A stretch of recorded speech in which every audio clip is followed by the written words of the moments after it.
का है भौजी? का देवर जी? काहे इतना मन मार के बैठल हऊ हो? अरे हम तोके का बताई? तनी हमरो के बतावा। ला सुनो, तोके हाथ में कंगनवा खोले रहते सजनवा मोर छोटन की देवरुना, मोर छोटन की देवरुना संगवा लूटती लहरवा मोर छोटन की देवरुना।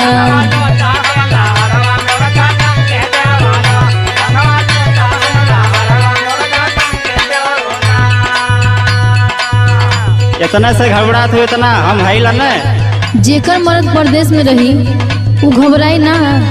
चला ठीक हो, दिक्कत परेशानी हो तो बतावा।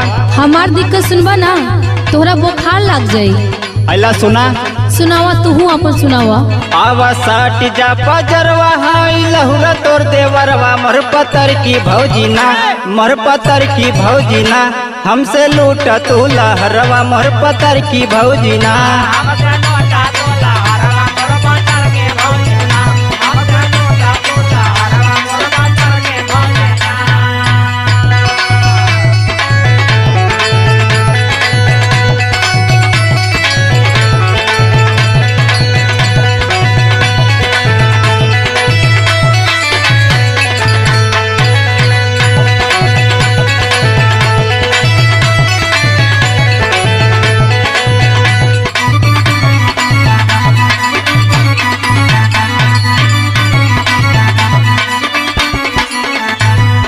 अरे देवर जी का बताए तोरा के?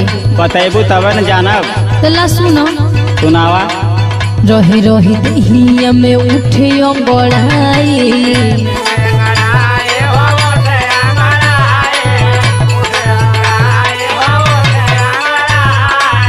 समझे ना अबे कौनो जुकती लगाई।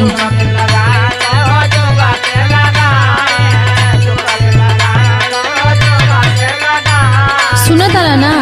हाँ सुनत है, बतावा तू। रही रही दहिया में उठी अंगड़ाई, समझ ना आवे कौनो जुकती लगाई। दोनों बरस नयनवा जैसे सावन के मोहनवा मोर छोटन की देवरुना, मोर छोटन की देवरुना भेजदा बल मुँह के खबरिया मोर छोटन की देवरुना।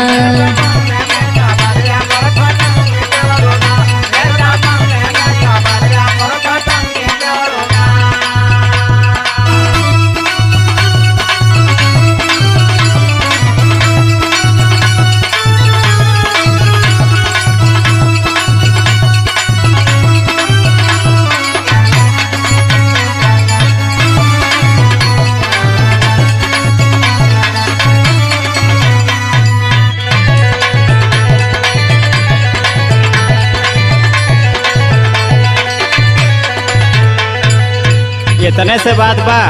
अभी सुनला कहा? आधा तो छुपैले बानी। ला है सुना। सुनावा। तोहार तो कब्बा से सुनते न बानी। भैया तो कमाए कईन रुपिया हो सऊदी,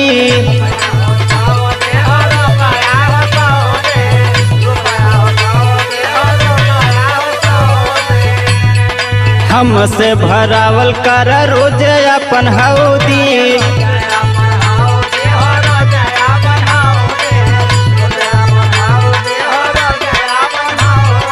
भैया तो कमाए गईन रुपिया हो सऊदी, हमसे भरावल कर रोज अपन हौदी। तोरा से कुछो ना होई।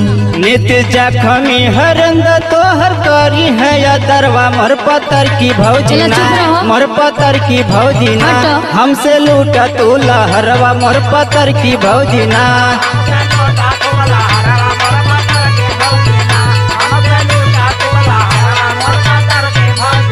संगवा लूटती लहरवा मोर छोटन की देवरुना, हमसे लूट तू लहरवा मोर पतर की भौजीना। संगवा लूटती लहरवा मोर छोटन की देवरुना, हमसे लूट तू लहरवा मोर पतर की भौजीना।